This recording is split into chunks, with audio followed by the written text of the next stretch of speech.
నమస్తే, welcome to our channel. నేను మీ రామ్. కైకలూరులో కొల్లు బాబీ జనసేన నేత ప్రధానంగా దళితులపై చేసినటువంటి దాడికి సంబంధించి మనతో మాట్లాడడానికి ప్రముఖ సోషల్ యాక్టివిస్ట్ కృష్ణకుమారి గారు ఉన్నారు. ఆవిడతో మాట్లాడదాం. అమ్మ నమస్తే. నమస్తే. సో దళితులంతా కూడా వాళ్ళ నిరసనలు వ్యక్తం చేస్తున్నారు.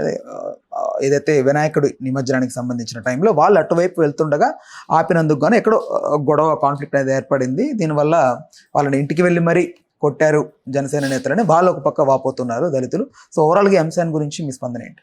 అంటే ఇది నేను కేవలం కైకలూరు సమస్యగానో లేకపోతే జనసేన పార్టీ వాళ్ళకి నాయకులకి సంబంధించిన సమస్యగానో చూడట్లేదండి. ఇది మన సమాజంలో వేళ్ళూనికి పోయి ఉన్న దళితుల పట్ల ఉన్న ఒక అవగాహనకు సంబంధించిన సమస్యగానే చూస్తున్నా. అభిప్రాయం కూడా అనుకోవచ్చు. అభిప్రాయము అవగాహన రెండు కూడా. అంటే ఈ రోజుకి అంటరానితనం ఉంది అనేది మనకి ప్రస్ఫుటంగా అర్థమవుతుంది. అంటే మీరు కింది కులాల వాళ్ళు కింది కులాల వాళ్ళే, మీకు ఎక్కడైనా రిజర్వేషన్స్ ఉండుండొచ్చు, ఎక్కడైనా మీరు చదువుకోవచ్చు, ఎక్కడైనా ఉద్యోగాలు చేసుకోవచ్చు, అవి ఏవైనా వేరే విషయం. కానీ మా దృష్టిలో మట్టుకు మీరు దళితులే అని చెప్పకుండా ఇవాళ సమాజం వాళ్ళకి చెప్తూనే ఉంది.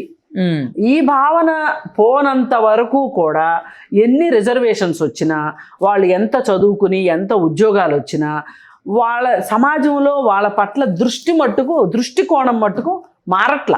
కానీ ఈ భావన పోనప్పుడు, ఈ భావనని వ్యతిరేకించే వాళ్ళు ఒక యువరక్తం వచ్చినప్పుడల్లా సమాజంలో ఈ ఘర్షణలు తలెత్తుతున్నాయి. మీరు కారంచేడు ఘటన చూసుకోండి. ఇదే అదే ఆత్మగౌరవానికి సంబంధించి వాళ్ళు వ్యతిరేకించారు, వాళ్ళు మాట్లాడారు, వాళ్ళు ప్రశ్నించారు. ప్రశ్నించితే ఏం చేశారు? వాళ్ళని చంపేశారు. ఇప్పుడు మీకు చేతనైంది ఏంటి? ఇవాళ మీకు ఇంత ధీమా ఎందుకు? చంపే ధీమా ఎక్కడి నుంచి వచ్చింది మీకు? మేము డబ్బులున్న వాళ్ళము, మాకు రాజకీయ నాయకులు అండుంది, మాకు పోలీసులు మా చేతిలో ఉంటారు, కోర్టు కేసులు అయితే మేము చూసుకుంటాం అనే ఒక ధీమా పొగరే కదా. ఏదైనా పై చేయి మాదే పై చేయి అనుకోవటానికి.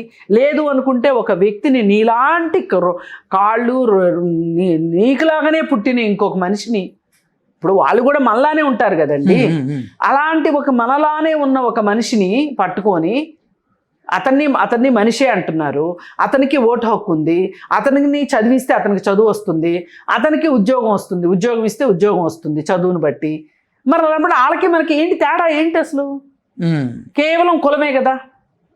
ఆ కులంలో పుట్టారు కాబట్టి వాళ్ళు దళితులు, నువ్వు అగ్రకులంలో పుట్టావు కాబట్టి నీకు నువ్వు మీసాల మేలేసి మాట్లాడతావు వాళ్ళతోటి. పెద్దగా ఇప్పుడు ఈ జనసేన వాళ్ళు మాత్రమే వచ్చి ఆ కొల్లు బాబ్జీ అనేవాడే వచ్చి ఇదంతా చేశాడు అనేది కాదు. వీళ్ళకి ఈ మనస్తత్వం ఉండటానికి ఇంత నేపథ్యం ఉంది.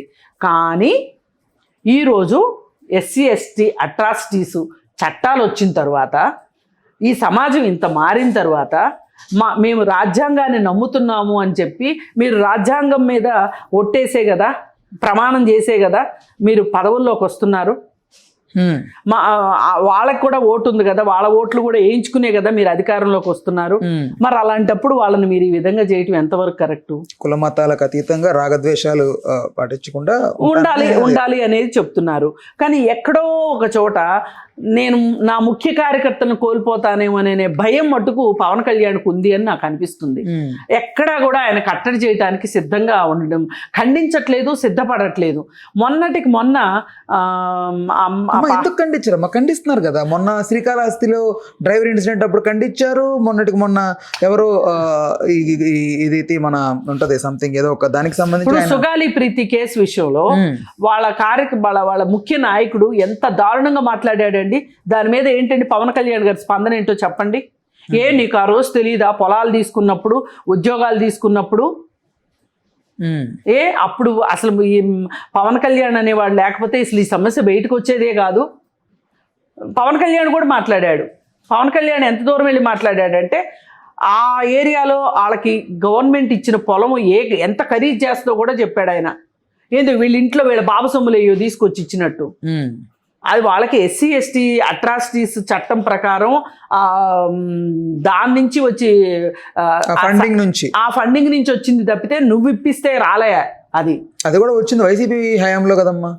ఎవరి హయాంలో వచ్చినా నేను ఒకటే చెప్తున్నానండి, అది హైలైట్ అయినప్పుడు దానికి అప్లికేషన్ పెట్టినప్పుడు అప్లికేషన్ అక్కడికి వెళ్ళి వాళ్ళు నిజ నిర్ధారణ చేసిన తర్వాత మాత్రమే శాంక్షన్ చేస్తారు. అది ఏ గవర్నమెంట్ అయినా సరే చేయవలసిందే. అది మీరేదో స్పెషల్గా మీరే చేసినట్టు భుజికెత్తులు వేసుకోవడానికి లేదు. ఇప్పుడు మీ పార్టీ ఫండ్ నుంచి ఏమన్నా ఇచ్చారా చెప్పండి? మీ పార్టీలో బోలెడు మంది ఎమ్మెల్యేలుగా పోటీ చేసినప్పుడు ఖర్చు పెట్టడానికి కోట్లు ఖర్చు పెడుతున్నారు కదా, అలా ఆస్తులు ఉన్న వాళ్ళు ఎవరైనా ఇచ్చారా? సుగాలి ప్రీతి తల్లికి మేము ఉద్యోగం ఇప్పించామంటారు, వీళ్ళు ఇప్పించారా? వీళ్ళు అసలు అధికారంలో ఉన్నారా ఆ రోజు? ఇచ్చామని మాట్లాడడానికి?